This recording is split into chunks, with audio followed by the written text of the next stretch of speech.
Welcome to This Explainer. Look, today we're systematically dismantling this comforting little myth that just doing excellent work is all it takes to advance your career. We're going to dive straight into the actual hidden dynamics at play in your workplace right now. You were told hard work is enough. Does that ring a bell? You were probably handed this formula super early in life. Study hard, keep your head down, stay loyal, and the results will naturally speak for themselves. It's a great idea, isn't it? It feels totally fair. But as we're about to see, it's fundamentally incomplete. In fact, relying solely on that idea is actively costing brilliant people their careers. Why? Well, because results don't speak for themselves. People do. There is this quiet, totally unspoken psychological game running 24 hours a day in literally every organization on the planet. Most of us never even see it. We only feel the consequences when we're passed over. So today, we're exposing that game. Rule number 1, why hard work goes invisible. Picture this. You've got two employees at the same company, putting out the exact same level of work. One gets a promotion in 18 months, and the other is just stuck at year 4, pulling their hair out in frustration. Why does that happen? It all comes down to actual effort versus perceived value. Decision makers at the top, they aren't sitting at your desk watching you pull off miracles at 10 p.m. They don't see the quiet fixes or the massive crises you prevented before they exploded. What they actually experience is perception. It's a psychological shortcut the brain naturally uses to assign value. Perceived value is this magic combination of confidence, communication, and presence. And this isn't just corporate jargon. Robert Cialdini's decades of research on influence absolutely proved that humans judge value primarily through social signals, not objective performance. Think about that for a second. If your work isn't psychologically visible, it simply doesn't exist to the people making the big decisions. Actual effort alone is invisible. Which brings us to rule number 2, the real office hierarchy. Forget the official org chart pinned up in the break room. The real hierarchy boils down to 4 very distinct tiers: trusted, tolerated, ignored, and threat. Most highly capable professionals just automatically assume their competence books them a VIP ticket straight to the trusted tier. But the shocking truth of the modern workplace: competence is actually the very last thing they evaluate. Before competence even enters the chat, leaders are subconsciously asking themselves 3 crucial safety questions. Will this person embarrass me? Are they going to challenge my authority? Will they disrupt what already works? If the answer to any of those is even a hesitant maybe, your advancement just hits a brick wall. Promotions are approved. They aren't just earned. Brilliant people get passed over all the time simply because they feel unpredictable or quietly threatening. The folks who advance the fastest, yes, they're competent, but more importantly, they are entirely safe for leadership to elevate. All right, rule number 3, the visibility paradox. We really need to flip how we think about having presence in a meeting room. We usually assume that the person talking the most is adding the most value, right?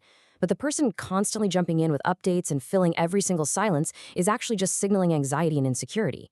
Meanwhile, research in organizational behavior consistently proves that people who speak last are rated as way more authoritative. Speaking last requires real patience. It requires active listening. Letting everyone else go first takes a quiet confidence, and that is precisely what true leadership looks like from the outside. So visibility is incredibly strategic. It's not performative. The professional who's defending every tiny choice and volunteering for every little thing, they're just desperately trying to be seen. Real presence does not have to announce itself loudly. It's about exactly how and when you choose to speak, not just how often you can hear your own voice. Moving on to rule number 4, rethinking true office politics.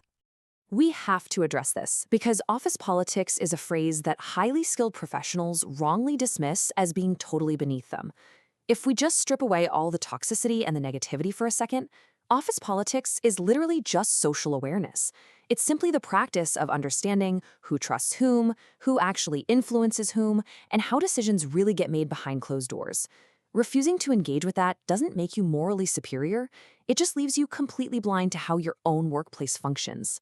In absolutely every organization, politics decides 3 huge outcomes: who gets defended when things hit the fan, who gets blamed when they don't, and who gets a second chance. And get this, research from Stanford's Graduate School of Business actually proves that people with strong informal networks consistently outpace those who rely strictly on their technical skills.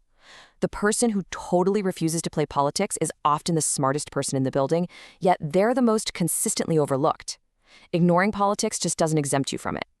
So, rule number 5, how to protect yourself. Now, you might be thinking, do I have to become some ruthless shark and compromise all my values to survive this? Absolutely not. No way. You just need a protective framework. It's 3 simple steps. Step 1, be calm, not reactive. Step 2, be selective, not silent. Step 3, be visible, not loud. When you combine these 3 things, you create this very specific, powerful posture. You become highly competent, totally respected, and completely neutral. You become the person everyone trusts and the person leaders feel absolutely safe around. Which brings us to this core truth. The most powerful person in the room is almost always the calmest. Why? Because emotional reactions are essentially information leaks. The second you get frustrated and show it, you are literally handing other people a map to your vulnerabilities. Maintaining absolute composure isn't about being cold. It's about control. It is your ultimate shield. All right, let's look at the final playbook. Here are the 5 rules of office power you need to lock in to make sure you never lose your influence. 1. Invisible work doesn't exist. 2. Promotions are approved, not just earned. 3. Visibility is strategic. 4. Ignoring politics doesn't exempt you from it. And 5. The calmest person holds the most power. Real power in the workplace has these unwritten rules. If you decode these psychological systems, you can use them before they quietly shape your career for you. So I'll leave you with this final, provocative thought. Are you going to keep waiting around for the system to eventually notice your hard work? Or will you use these unspoken rules to finally start shaping the system yourself? Are you really going to let that old myth of hard work alone dictate your future? Or are you ready to take absolute control of your career narrative starting right now? Definitely chew on that before you walk into your next meeting. Thank you so much for joining me for this explainer, and I'll catch you next time.